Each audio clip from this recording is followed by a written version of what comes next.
Christ. Pour forth, we beseech you, O Lord, your grace into our hearts, that we, to whom the incarnation of Christ, your Son, was made known by the message of an angel, may by his passion and cross be brought to the glory of his resurrection, through the same Christ our Lord. Amen.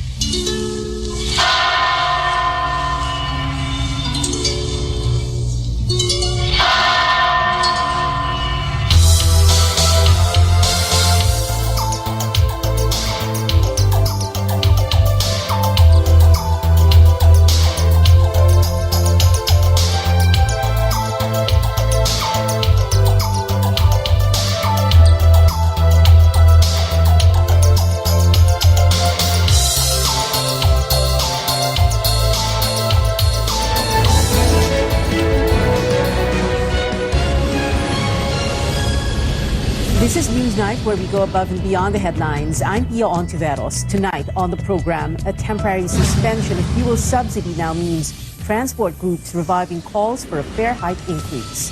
Bongbong Marcos gets a major boost in his presidential bid, but his running mate Sara Duterte not taking any chances. And here's what's keeping netizens abuzz. The OG kings of K-pop are back. Big Bang drops its first song in 4 years, still live.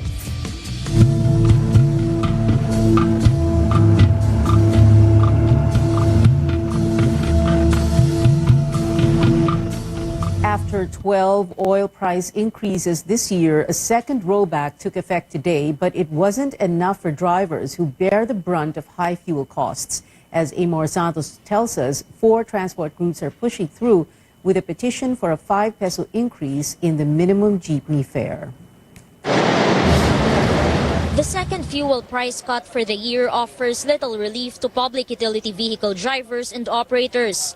They share the same story, leaving before daybreak and hitting the road until nighttime, only to take home a few hundred pesos.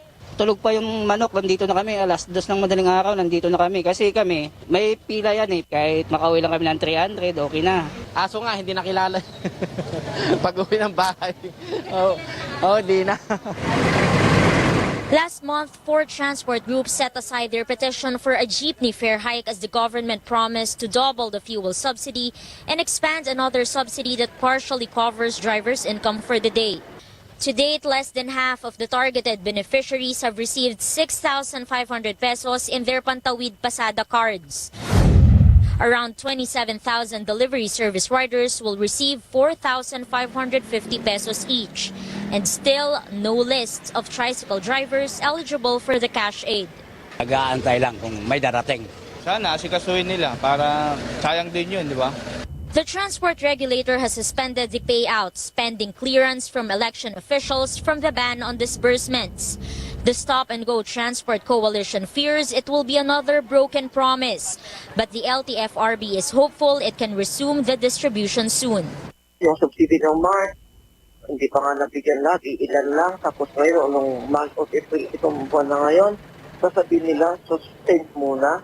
We are truly apologetic po sa nang humihingi po kami ng paumanin sa nangyari po na pagkaantala po. Meron lang talagang technicalities at legalidad na kailangan nating sundin. Pagkatapos po na mailabas po ng COMELEC ang kanilang desisyon, kaagad naman po nating sisimulan yung pag-credit na naman ulit. Another transport group, Pasang Mazda, tells CNN Philippines it understands the setback. But as fuel prices remain high, they are reviving the call to increase the minimum fare from 9 pesos to 14 pesos in Metro Manila, Central Luzon, and Southern Tagalog. Kala natin magbabago ng presyo ng petroleum product in a month time. Subalit, nakita natin yung paggalaw sa pagdaigdig ng merkado ay talagang hindi very volatile ang presyo kanya. Yun ang aming pagdinigay, pinatuloy po natin. The LTFRB confirms it has set another hearing in May. Amor Santos, CNN Philippines. The 500 peso monthly ayuda President Duterte promised poor households will run for 6 months. Finance Secretary Sonny Dominguez says advance payments for cigarette tax stamps will partly fund the 41 billion pesos needed for 6 months' worth of cash subsidies. Dominguez explains at least one cigarette company promised to pay the tax to the tune of 10 billion pesos. Even the cigarette companies, we've asked them to pay in advance. And they have responded. One company gave 10 billion. Yes. Not gave. They advanced the purchase of the cigarette stamps. Let's say their inventory for cigarette stamps is on the average 7 billion. So sabi ko, you have the 7 billion plus 10 more for one company. The other one, I think, is about 7 or 8 cigarette stamps. They had give it to us. Okay? They just bought in advance. Mr. Duterte last month ordered the department to more than double the unconditional cash transfers from 200 to 500 pesos to help the poor cope with costly fuel and goods. Acting Budget Secretary Tina Rose Canda previously said the financial assistance would only be good for 3 months, with funding to be sourced from excess revenues collected from dividends remitted by state-owned corporations and from the value-added tax on oil. Tragedy in Navotas City earlier today. One person died and more than a dozen others rushed to the hospital following an ammonia leak incident. Paige Javier joins us now. Paige, tell us what happened. Pia, it was deja vu for residents of Barangay and BBS Kaunlaran following another leak at Magsimpan Ice Plant. Just last year, a leak was also reported in the same plant right behind me here in Navotas City. The plant has been closed pending completion of the necessary requirements. Around 3 this morning, residents had to evacuate due to the foul smell and threat of ammonia exposure. The LGU shut the plant while the investigation is ongoing and while it has not yet been declared safe. Nasabi ho sila na isang parte ho ng cooling system na siyatawag pong relief valve napaka ho naging defective. At ito yung dahilan kung bakit ho nagkaroon ng gas leak. Ito ho ay hindi pa official na result ng report. The city's disaster office says this is the third ammonia leak incident in the plant in the past 2 years. 14 residents rushed to the hospital have returned home, while the cause of death of the lone casualty is still being determined. The nephew of the 49-year-old victim recounted his uncle's last moments. Lahat ng tao dito, as in lahat, walang natira. Nagtatakbuhan na lang kami. So siguro nagpanik na rin yung chewing ko na siyempre may sakit sa puso. Iniiwasan makaamoy ng ammonia. So yun, yung hindi na talaga niya kaya. Ammonia is a chemical compound used as a refrigerant to make ice. Navotas is known as a largely fishing community, and these plants provide ice for them to preserve their catch. Pia. Paige, will there be penalties for the ice plant? Pia, we asked that earlier, and authorities cannot determine that as of now. They say they still have to meet with the plant's management, which there's also no date when this meeting will take place. They're also looking at the compliance requirements to see if there were indeed violations committed by the plant's management. The Navotas LGU is also looking into possibly reviewing the zoning of the city to see if there can be restrictions on where ice plants should be located to ensure the safety. Authorities say the Magsimpan plant has been around for at least 10 years and that there are also safety checks being conducted regularly. But the casualty's nephew appeals to the plant's owner. Ang tagal na niyan dyan. Almost simula sanggol pa lang ako, nandyan na yan eh. Ang may advice ko lang sa may-ari ng planta, ano na lang po, lipat na lang or kung pwede, i-renovate na lang nila. Kasi hindi po tayo safe eh. We're still reaching out to the management of the plant to get their side of the story, but we have yet to receive a response. Also, earlier, we saw personnel of the Bureau of Fire Protection enter the plant, as well as a truck, but we're still awaiting more details on this or any development on their probe. Pia. Paige Javier there reporting.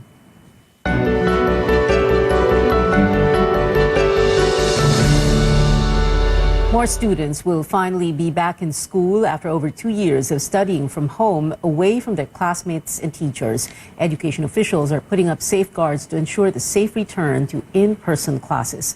Chrissy Matulak tells us students cannot wait to experience the fun in learning in the classroom again. Robin and Samuel share the same household. During daytime, their living area becomes a mini classroom as they both attend their online classes. Robin teaches English to grade school and high school students. With the looming resumption of face-to-face classes, she says she's more than ready to once again see her students in the flesh. Mas madali mo kasi talagang mai-apply doon sa bata pag kailangan mo ng added na strategy to help the child understand and learn sa mga lessons nila everyday. Samuel, on the other hand, is a high school student at the same school where Robin teaches. He says online school was fun at first because he was able to spend more time at home. But now he looks forward to physically spend time with his classmates. Yes, handa na po at makikita ko na po yung mga kaklase ko po sa teacher po kasi po fully vaccinated na po ako po. With most of the country now under the lowest COVID-19 alert status, the government plans to expand face-to-face classes to more than 17,000 schools nationwide. The Education Department says online classes will still continue to avoid overexposing students to the virus. Ang mundo ay hindi naman 100% face-to-face. Ang mundo umiikot din sa technology, umiikot din sa ibang pamamaraan to communicate. Kaya yung ating mga bata, ihahanda natin para dyan. With more schools gearing up for face-to-face classes after the May pulse, the Health Department assured the public that the country is ready in case of another surge.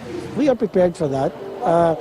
You must remember our vaccination coverage is quite substantial now. No? It's about 74% of our target population of 90 million Filipinos are already vaccinated. So you cannot compare this year to year 2020 and 2021 because our vaccination coverage is much higher, more substantial. DepEd recognizes the pandemic has left a permanent mark on the learning system in the country, forcing both teachers and students to adapt. The agency also says before face-to-face classes resume, many teachers hired during the pandemic are being retrained for back-to-school operations. Chrissy Matulak, CNN Philippines.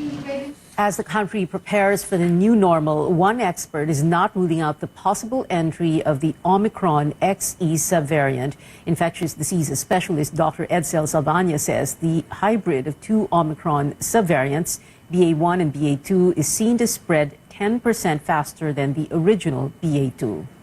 May na-report na isang case sa Thailand. Now, itong mga recombinants na to, kung meron silang survival advantage, pwede silang lumaganap at kumalat sa iba't ibang places. There's always a possibility it can come in, but we don't expect it to be more severe and we don't expect it to dodge vaccines any worse than BA1 or BA2. Salvania reminds the public to get boosted to increase immunity against Omicron XE, while the government is preparing to donate COVID-19 vaccines to Myanmar and Papua New Guinea. The Health Department checking which brands and how many doses will be given. Mag-donate lang tayo nung kailangan nila at saka yung sa tingin naman natin, maaari nating itulong. But not all the excess stockpiles will be provided. And also, it's really not proper that we call it excess, no? Kung sakali, no? Meron ho tayong ititira because we still need it. Meron po tayong additional na doses na naandyan na maari po natin ibigay sa kanila as pagtulong sa mga bansang ito.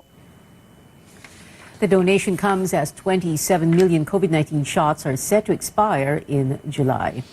Coming up, in a few days' time, Filipino voters overseas can start casting their ballots, but some say the government is not ready for the absentee voting.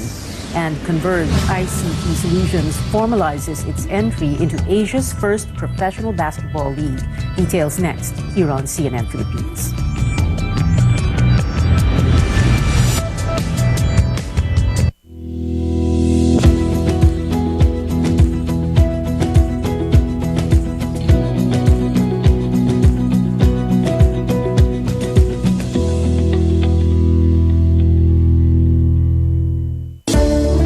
Conquering the universe was the ultimate, but there's more. Dahil tinawag ko ako ng Panginoon for a major purpose. To guide the youth, help communities, and to bring others closer to Him. Kaya I take care of my health through proper diet, exercise, and MX3 capsule. I am ready to serve. Kasi para sa Panginoon, hindi lang ako fourth runner-up. First place ako sa puso niya. Mahalagang paalala, ang MX3 capsule ay hindi gamot at hindi dapat gamitin panggamot sa anumang uri ng sakit. Sa dami ng taong nakalipas, salamat dahil hindi niyo kami iniwan. Dahil sa inyong tulong, mas naging maayos ang akala namin nakalimutan na. Basta't nariyan kayo, alam namin hindi mapapabayaan ang aming paghihirap para sa sarili, sa pamilya, sa kapwa, at sa bansa. Kampante kami, basta't kasama kayo.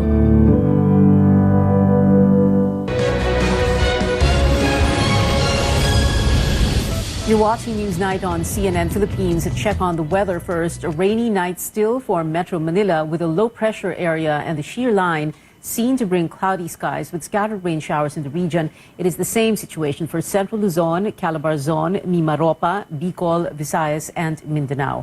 Cloudy skies with rains will be felt in Cagayan Valley, while the rest of Luzon will have partly cloudy to cloudy skies with isolated light rains. The LPA was last spotted 260 kilometers east-northeast of Davao City. Pag-asa says it has low chances of developing into a storm in the next 24 hours.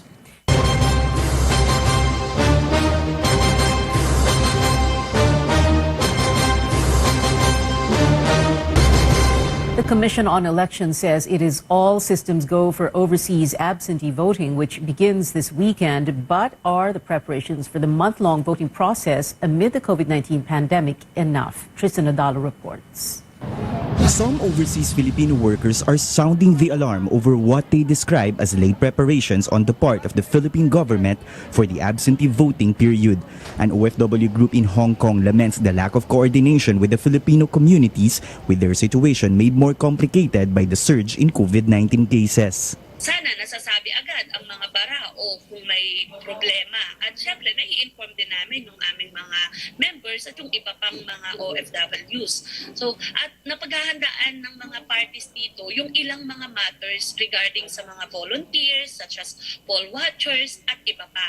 Dahil din dun sa delay at kawalan ng public information, bulag na bulag yung communities. Filipinos in Saudi Arabia fear that not all of them can cast their vote during the absentee voting period starting this weekend. May tatlong centers lang of precinct ang voting centers ang meron sa Saudi Arabia. May mga areas, may mga lokasyon na kailangan pang magbiyahe ng 12 oras para lang makaboto via land. COMELEC data show that there are close to 1.7 million registered overseas absentee voters for the May elections.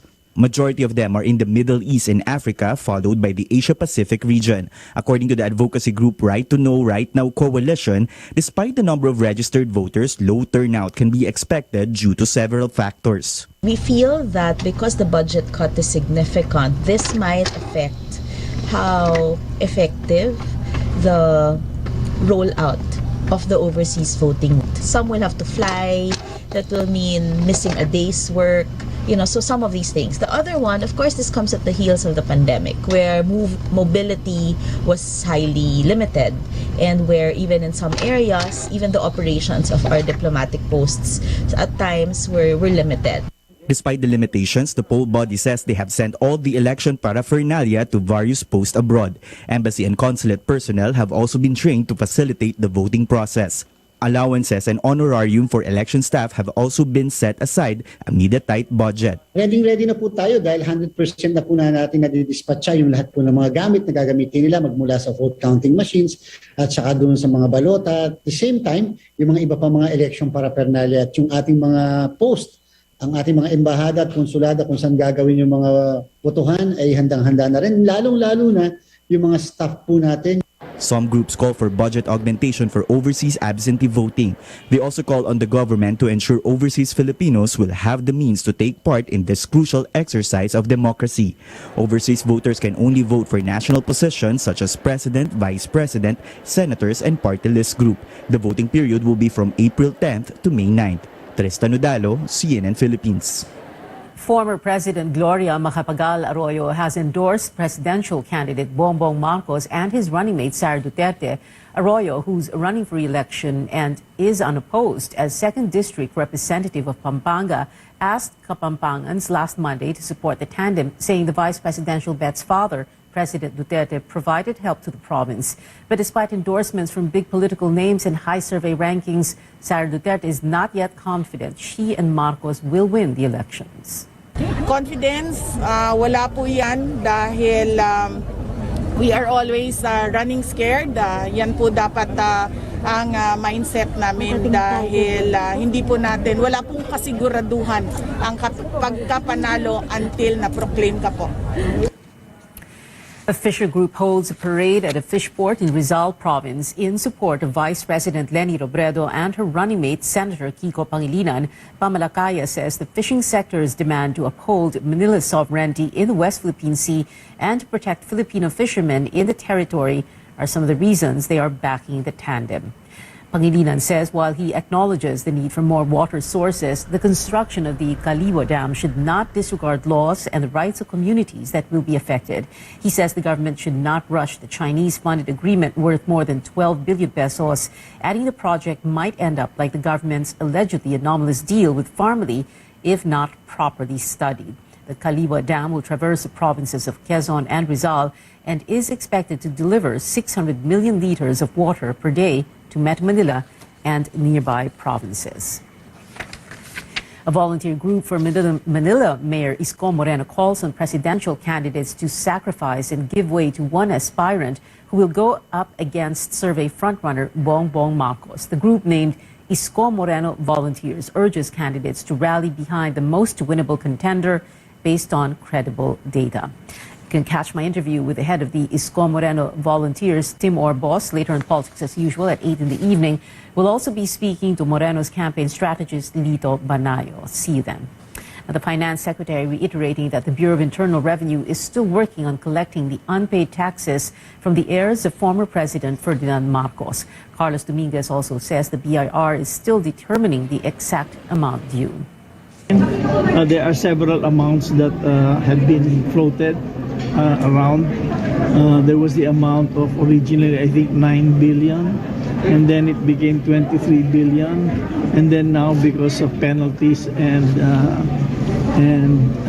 interest, it's now, they say, around 203 billion. This has a long history, okay? This history goes back to when the estate actually was created, when former President Marcos passed away, and it has been encrusted with a lot of court cases. And my understanding from the Bureau of Internal Revenue is that they are trying to cut through all these issues in order to do the job. Former Senate President Juan Ponce Enrile has come to the Marcos family's defense. He says the issue is just purely political, nearly a month before the May 9 elections.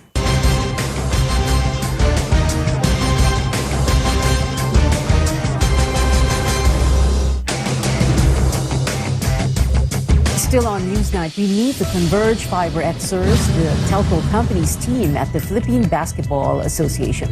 And the K-pop group Big Bang drops its first track in 4 years. Stay tuned.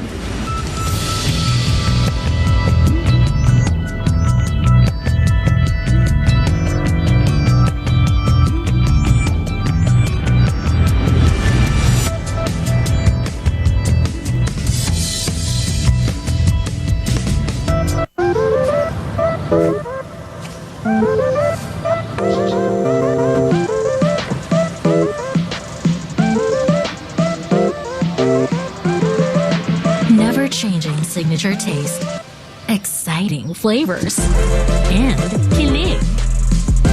Dunkin' knows exactly how to make our hearts burst with indulgence. Nothing like Dunkin', pasalubong ng bayan. Seguridad ang pundasyon ng isang progresibong bansa. Ito'y nasimulan noon at ngayon ating itutuloy sa Senado. Katahimikan, laban sa anumang banta at mabilisang serbisyo para sa mga tao. Ito Ito ang susi ng pag-asenso upang ang mga negosyo lumago at bawat Pilipino'y magkatrabaho. Yan ang ipaglalabang ko. Ibo Chodoro sa Senado.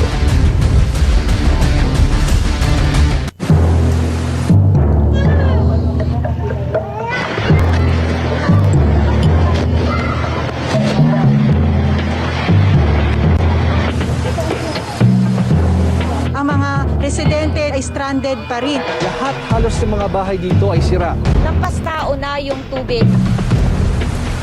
Overnight thinking, binantayan din natin ang sitwasyon. A portion of the RPN bridge here in Navotas was destroyed. Nakikita sa likod ko ngayon, malakas na yung agos ng Banano River. Talagang nagbuhos ng napakatinding ulan. Ang resulta, lagpas taong taas ng baha. Agabi takot na po kami. Ilang minuto lang po na ang taas na po ng tubig. Merong mga outsiders na nananamantala. Wala pa nga rin daw tumutulong sa kanila. Kahit yung mga bahay dito sa paligid, lubog na sa baha.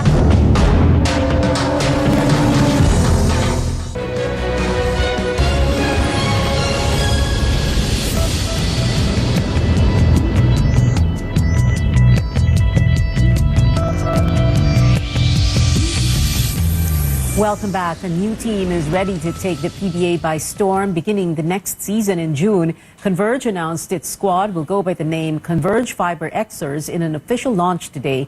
The telco company acquired the storied franchise of Alaska following 35 PBA seasons. The new team is said to have familiar faces led by former Alaska head coach Jeff Carriazo and star guard Jeron Deng. Ex-PBA Commissioner Chito Salud makes his return to the league as team governor. Higitan pa namin ng aming effort to entertain more our Alaska fans. Higitan in terms of trainings, mga players ng medyo magagaling. So, yung coaching, yung exercise, yung practice, dadagdagan namin to make sure we be being competitive in this field. Dennis wants a young team. He wants a fast team that can shoot the three. In the UAAP, the UE Red Warriors suffered another loss in its first game this season without head coach Jack Santiago. The FEU Tamaraos topped the Red Warriors 88-74. UE has yet to score a season 84 win and has to go without Santiago until its next match. He was suspended after telling players to harm UP's Richie Rivero in a previous game. On the other hand, will the Ateneo Blue Eagles keep their winning streak going? The Blue Eagles are facing the NU Bulldogs 7 p.m. at the Mall of Asia Arena. Today also marks the first time in 2 years that UAAP games have a live audience. Heading overseas, rapper Kanye West drops out of one of the world's biggest music festivals, Coachella. West was set to headline the event along with Billie Eilish and Harry Styles. A source close to the artist says he didn't want to take the stage amid his divorce from Kim Kardashian. Multiple sources also saying West's performance at the Grammy Awards was canceled. He didn't show up, but he did win 2 Grammys. New releases in K-pop, Big Bang's highly anticipated comeback single Still Life is here. The veteran K-pop group last dropped music 4 years ago because the artists completed their mandatory military service. This is also Big Bang's first song as a quartet, with a member retiring from music in 2019. Take a listen.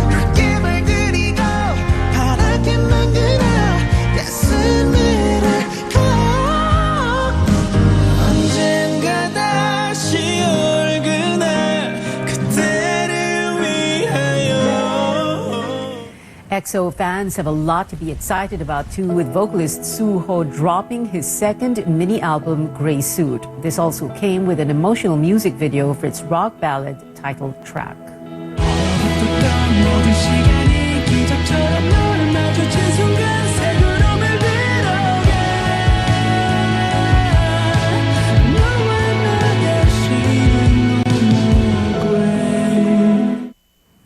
Suho came out with his first solo EP in March 2020 called Self-Portrait. What's new in movies and TV? A spin on a sci-fi classic and a film about something that may not be about science fiction for long. CNN's David Daniel tells us all about them on the Hollywood Minute. This is your Captain. Our mission. To chart the stars. Star Trek Strange New Worlds is beaming down to Paramount Plus. Set on board the Starship Enterprise before the Captain Kirk era, the series stars Anson Mount as Captain Christopher Pike, Rebecca Romaine as Number One, and Ethan Peck as Mr. Spock. The new Trek begins May 5th. With meat consumption expected to double by 2050, we urgently need solutions. Welcome to the next agricultural revolution. Jane Goodall narrates Meet the Future. That's MEAT. The documentary follows the pursuit of growing real meat from animal cells without needing to breed, raise, and slaughter animals. Goodall says it would reduce water and land use, methane, animal suffering, and future viral outbreaks. Meet the Future debuts Tuesday on digital platforms. In Hollywood, I'm David Daniel. And that is it for now. Join me again on Politics as usual at 8 p.m. I'm Pia Ontiveros for Newsnight, where we go above and beyond the headlines.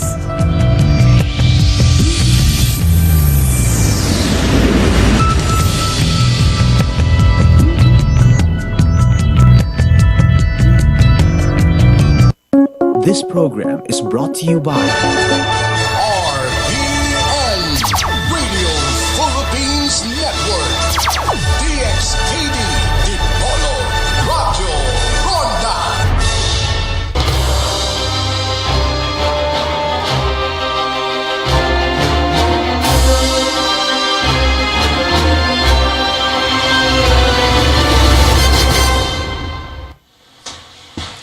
Ngayong isa-isa nang nagsusulputan ang mga kakandidato sa 2022 elections, panahon na para kilalanin ang mga pagpipilian ng mga botante. Isa sa inaasahang tatakbong senador ang kilalang TV presenter na si Raffy Tulfo. Matapos ang higit 2 dekadang career sa broadcast, nagpaalam si Tulfo sa kanyang public service program, formal siyang naghain ng COC nitong weekend. Matatandaang nanguna si Tulfo sa pinakabagong senatorial survey ng Pulse. Noong Hunyo, nasa pang-apat siya sa ranking ng senatorial preferences, kasunod ni na Senator Pacquiao, Mayor Isko at Mayor Inday Sara. Pero sa kasunod na Pulse survey nitong Setyembre, naungsa na ni Tulfo ang ibang tinitingnang posibleng kakandidato. At kaugnay niyan, makakapanayam natin ngayon, first time niya dito sa CNN Philippines, si senatorial aspirant Raffy Tulfo. Good evening. Okay lang ba? Is it okay if I call you Raffy or would you like Mr. Tulfo? Okay lang. Yeah. Raffy is okay. Raffy. Good evening.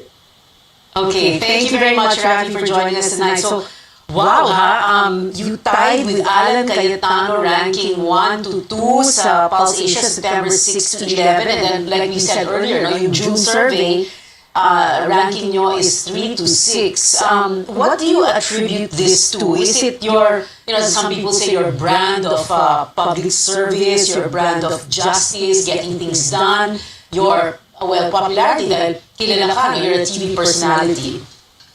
Pangalawa lang siguro, yung popularity, I think it's more of yung tiwala ng taong bayan sa akin, yung tiwala ng mga tao malapit sa akin para idulugan ng mga problema na mabilis ko naman na-actionan. So, hindi natin pwedeng lukuhin yung mga tao. Alam naman talaga nila kung ano yung taong nagsisibisita kanila ng tunay o nagsisibisihan lamang. In my case, nakita nila na talagang meron sincerity ako sa pagbigay ng solusyon sa kanilang mga problema, sa pagpakinig sa mga tinutulog nila sa akin. Okay, so parang the idea that you get things done, yung tinatawag na brand of justice of Raffy Tulfo, is that it? Yeah, another thing that I would like to point out here, kasi RTA is a product of a broken system in government. Marami kasi mga maling sistema na hindi maganda nangyari sa gobyerno. Kaya yung mga tao, sawang-sawa na pagod na sa kalalap sa mga gobyerno, sa mga taga-gobyerno na pinaikot-ikot lamang sila, that's why they come to me. Now, kung maayos na ang pamamalakad ng ating mga taga-gobyerno, hindi na nila kailangan ng RTIA, hindi na nila kailangan ako. Okay. It seems to be na parang you're so focused on that, na para bang ang gusto mong gawin is to help people, to get them the justice they deserve as far as you're concerned, to address their needs right away. Is this something that you will do, that yung gagawin mong batas? What are you going to do to, like you said, you want to help people, you want to protect them. So what is it as a senator that you can do for them if you do get elected? Okay, thank you Pia for that question. Now, ang advocacy ko ay tatlo. Pia, ito yung araw-araw ng mga problema na ikwento ng Aki Action Center na nakausap ko na binibigyan solusyon, OFW, labor, and family. So, dyan talaga magiging center ng aking advocacy ng aking legislation to make sure na darating yung time na yung RPN ay hindi na kailangan. Kung magiging paso na, because nakapapasa na ako for the my term, kung papalalin na mga komprehensibo, mga legislation that would really solve all these problems na nilalaki sa akin na mga complainants ng OFW, labor, and family. Alam mo, Rafi, siyempre yung candidacy mo or yung magiging candidacy mo and you're having filed the COC, and you yourself as a personality, you are not without controversy. You're a very controversial guy. There are a lot of people who say good things about you. There are a lot of people who say bad things about you also. I'm sure you know that, no? And then lately, napapansin ko, if you search your name on social media, there's a lot there about people canceling you. Alam mo na yun, di ba? Yung kina-cancel ka, yung nag-unsubscribe sa YouTube channel mo. What is that all about? Okay, well, first of all, yung pag-unsubscribe nila, yan Pia ay isang option sa YouTube na available doon sa mga ayaw na mag-subscribe sa isang channel for reason. So I think these people are just practicing that option or using that option. Now, nagkaroon kasi ng misinformation tungkol sa nasabi ko sa isang pronouncement sa aking programa. Pinag-away lang ako nitong mga taga-DDS na dati naman, member ng DDS. Siguro nagustuhan, tunay talaga nilang reason bakit. I think it's not about ABS-CBN. I think it's about they thought me running against the president as VP ni Senator Manny Pacquiao. Hindi naman totoo. At doon nag-umpisa yung galit nila, doon nag-umpisa yung pagbabash nila, doon nag-umpisa yung pagpapalagala ng mga maling informasyon. Okay.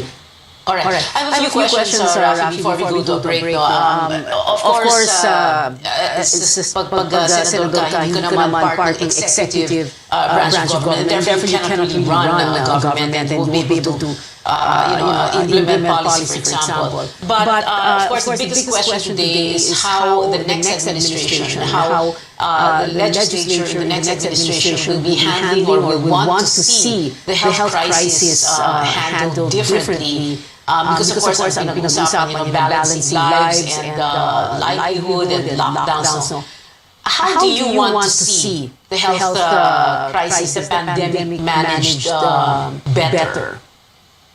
Okay, let's talk about the future, Pia.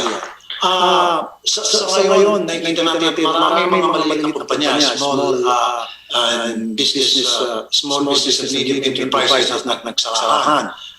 Kasi yung ating economy ngayon, if you remember, na based on what we call is yung consumer-based economy. Yan ay dahil umaasa, nakasandal ang ating ekonomiya sa mga remittances na ating mga OFW. At nakikita mo naman, marami sa mga OFW na pagpapauwi na. So, pag ako ay nasa Senado, I will introduce legislation na para magkaroon tayo ng konting shift going to a production-based economy. At ano yung production-based economy? Napakayaman yan ng ating bansa sa natural resources. Nandiyan yung coconut, nandiyan yung cacao, sugar, banana, and so many other agri-products na bakit natin i-develop yan. So I would come up with legislation na to encourage companies, corporation na mag-invest sa ganitong klase endeavor. Corporate incentive, tax incentive na mabibigyan sila. That way, it will generate employment and at the same time, it will generate revenue for our country. corruption, of course, systemic. It's like a given already dito sa Pilipinas. What would be, again, syempre, lawmaker ka, no? But what kind of strategies would you like to see the next administration to really combat corruption? Yung parang matapos na talaga ito. And would you, for example, in the future, merong airing official, no? Would you like to see them reappointed or would you like to see them fired? Well, of course, I'd like to see them fired. First of all, I'd like transparency in government. Yan kasi kwento ko ngayon ang problema even in my line of work. Kapag ako ay tumatawag sa mga ibang ahensya ng gobyerno para ilangan yung tulong ng mga malapit sa akin, natin, walang transparency. Nagtatago sila. Kuminsan, pag tinatanong ko, bakit hindi namin yung problema ito, tinatago nila. Ayaw nang sabihin, kasi sinasabi nila, kailangan pang sabihin sa mas nakakataas. Yung pala, mas nakakataas, may utos sa kanila na wag mo dahil may nangyari ng palastugan. So when I get there sa Senate, then I will introduce legislation na magkaroon ng transparency in government, more transparency. Can you specify how that's going to happen? Like what kind of bill would allow more transparency in government? Sa ngayon kasi, halimbawa, meron tinatawag na privacy data law na hindi ka pwedeng mangimasok sa mga malakad na ginagawa ng mga gobyerno because they will always say that yun na bawal yan, hindi naman sinasabi sa batas. Example, sa RPN. You know, ngayon, isang may kausapin niya na hindi pwede ilabas yung sa RPN. Sorry, sa President, Vice President, at sino-sino matataas sa gobyerno, at mismo yung ombudsman sabi niya na bawal. Bakit bawal? Pag tinanong ko lang sa gobyerno, dapat ready ka na i-open yung sala, i-open yung kayamanan. Nung pasok ka, dapat yung pera ko. Ngayon, nasa pagkakaroon ng pagservisyo ko, ito pa yung pera ko, paglabas ko yung pera ko. Na pagpasok mo yung pera mo, paglabas mo, ang laki ng pera mo, then there's something wrong. So dapat there's transparency, dapat yung salin ng kahit sino man, mula presidente hanggang sa pinakamababang rango ng elected official sa gobyerno, dapat ilang dyan sa publiko. Dapat nakikita ng publiko yung kayamanan ng mga taga-gobyerno. Alright, nasagot mo na yung yes or question natin, Mami God. But we have other questions for you. Rafi Tulfo, please stand by.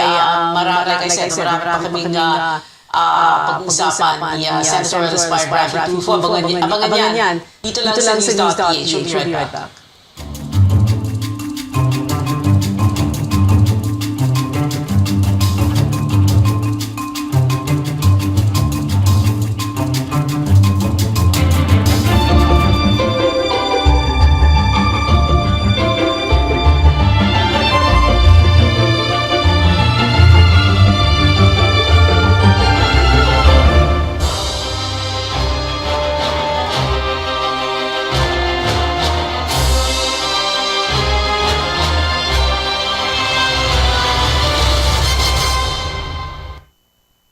News.ph sa CNN Philippines. Kasama pa rin natin ang batikang broadcaster at senatorial aspirant, the very controversial Rafi Tulfo.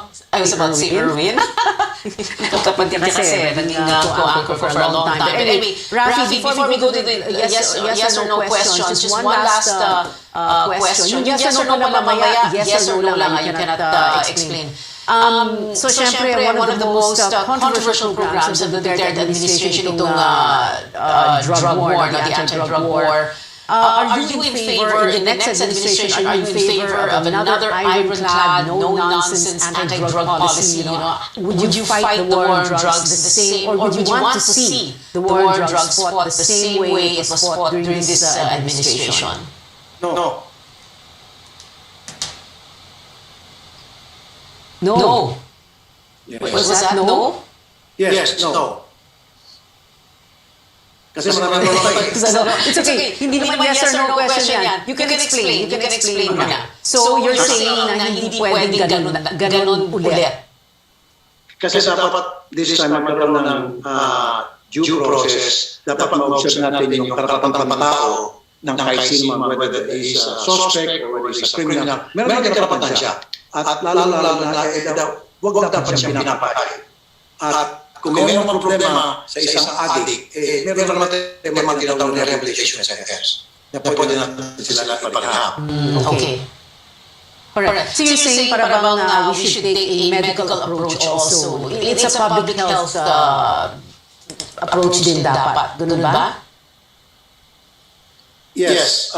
Kasi ang nangyayari ngayon, Pia, pag na-identify lang ang isang tao gumagamit ng droga, kahit hindi pa, delikado, nakakatakot, at baka mayroong mangyayari na sa tao ngayon. Why don't we focus instead more on yung sa health issue, sa rehabilitation? Why do we focus on that? How to treat these addicts na para magkaroon pa silang pag-asa magbago sa kanilang buhay, para sa kanilang pamilya.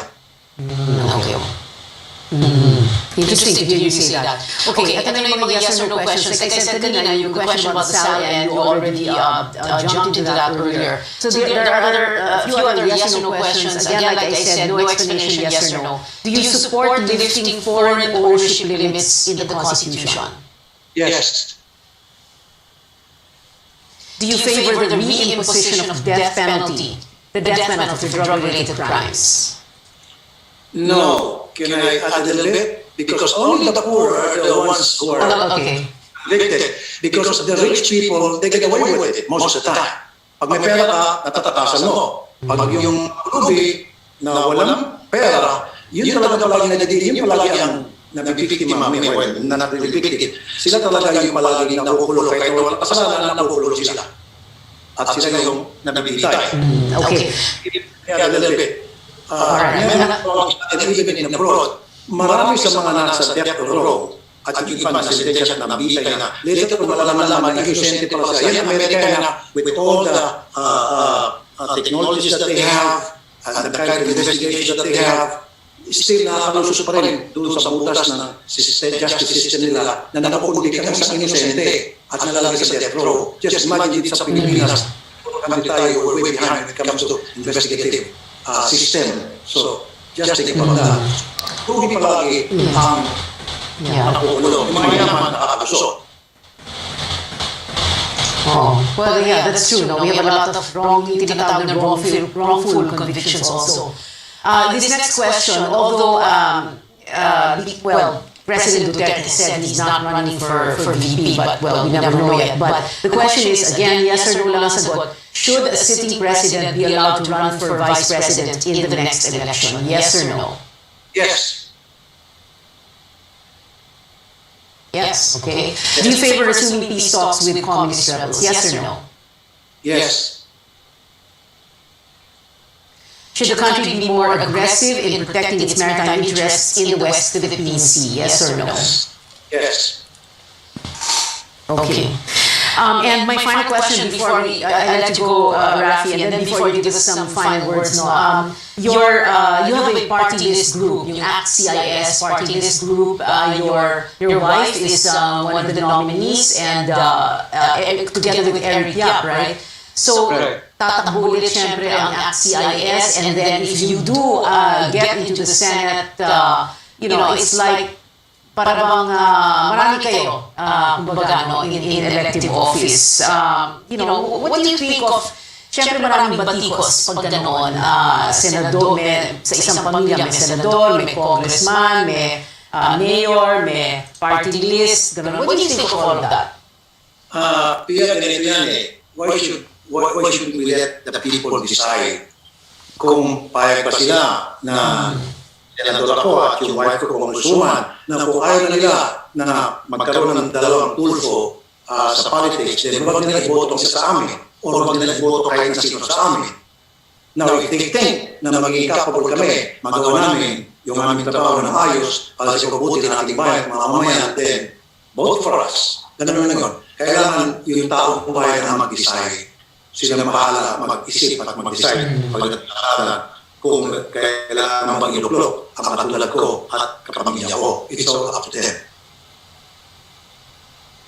Okay. And for my final question for you, Rafi, so right now, like we said, when we started, so ranking 1 to 2 survey, but this is the September survey, no? There's like how many months to go before the elections. So we don't really know how things will go, no? If you will still be within the top 12, hindi naman natin talaga alam, ano?